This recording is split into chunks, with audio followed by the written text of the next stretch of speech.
Welcome back to Your Body Thrive book group. As a writer now, as a teacher, I think we teach or we write that which we had already learned or learned in an easier way. I know that's been true for me. That I started creating curriculums.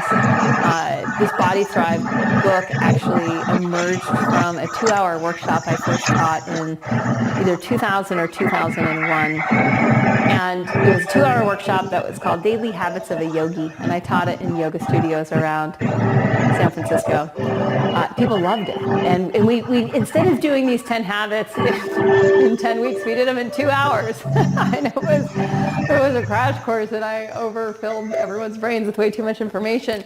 But it really sank in. I got a lot of feedback. I'm like, wow, it's so good to know these habits of yogis and these habits that arise from Ayurveda. And I thought it would be nice for a moment just for me to talk about Ayurveda before we dive into healthier eating guidelines, which is what we're going to do this little video.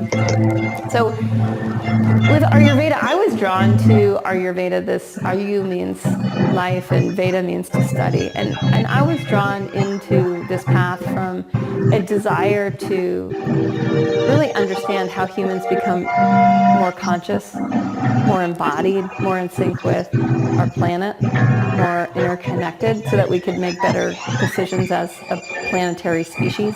I came from a background in international environmental issues, pollution issues, global warming issues, politics, economics behind some of the bigger problems that we face on this planet, not just as a human species, but as a planetary organism. And I came into Ayurveda because I felt like it had some real answers in terms of knowing what this life is and knowing where health meets consciousness, meets interconnectivity. And it did not disappoint. The more I learned Ayurveda and how our physiology works and how consciousness works from the Ayurvedic and yogic perspective, the deeper my relationships went, the deeper my relationship with my ecosystem also went.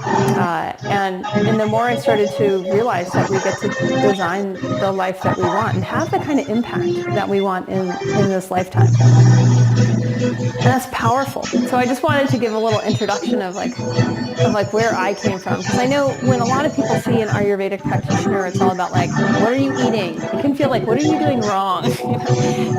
Why are you eating too much food too late at night and staying up too late watching TV and eating too much dessert? And, it can seem often like we interface with this amazing wisdom tradition from a place of like what we're not doing right. And so my effort in writing Body Thrive was just to help us get the basics in a way that is an exploration, is an experimentation, so we can start to see for ourselves, like, hey, what's going to work for us right now to feel better, to develop the habits of ourself, of our household, more in alignment with the kind of life we want to live, the kind of person we want to be, and in that exploration to get more interconnected, both with the planet and within our communities and within our ecosystems and within our family ecosystem.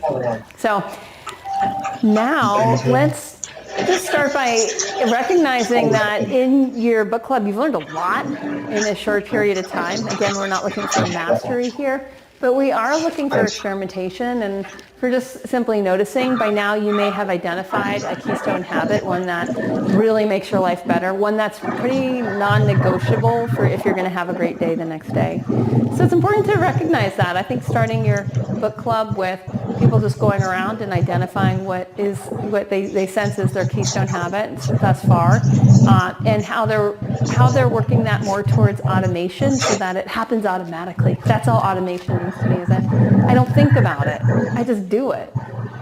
What's interesting too for me, I've had different keystone habits at different phases. Early or later, dinner's definitely been one. Early to bed, definitely been one. Hydrate, eliminate's been in there. Breath body practices has. And for me, the breath body practices are the non-negotiable. Even if I stay up too late and eat too much and don't poop, if I don't exercise, it's kind of like game over for me personally. Like that's, for other people, I know it's meditation. Other people self-massage.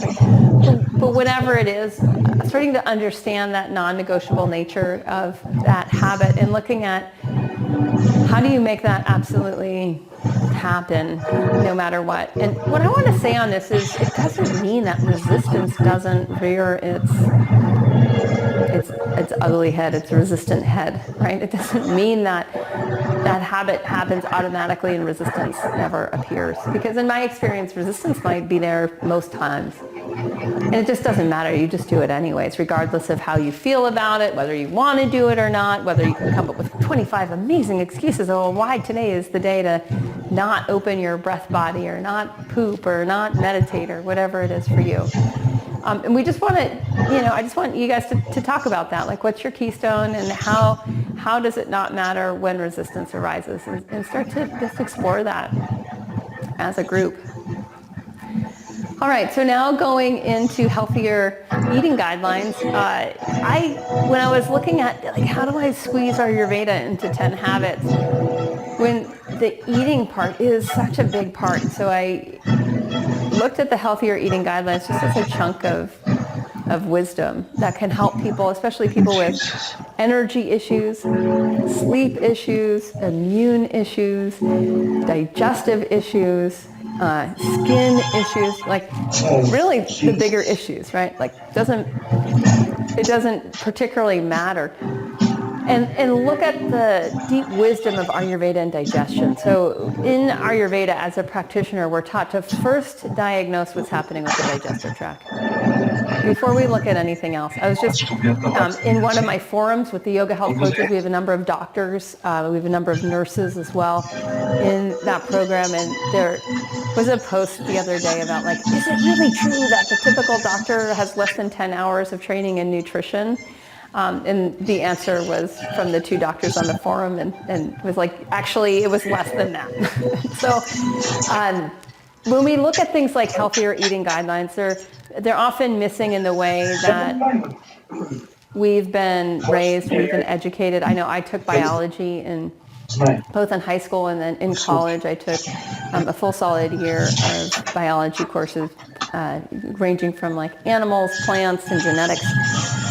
And I never really studied the human physiology and optimizing digestion for health. I took a number of health-related classes, and we never really looked at this the way that a very beginning Ayurvedic student will investigate digestion and healthier eating guidelines. So if you're violating most of the healthier eating guidelines, like, of course you are. If you're raised like me, like, why wouldn't you?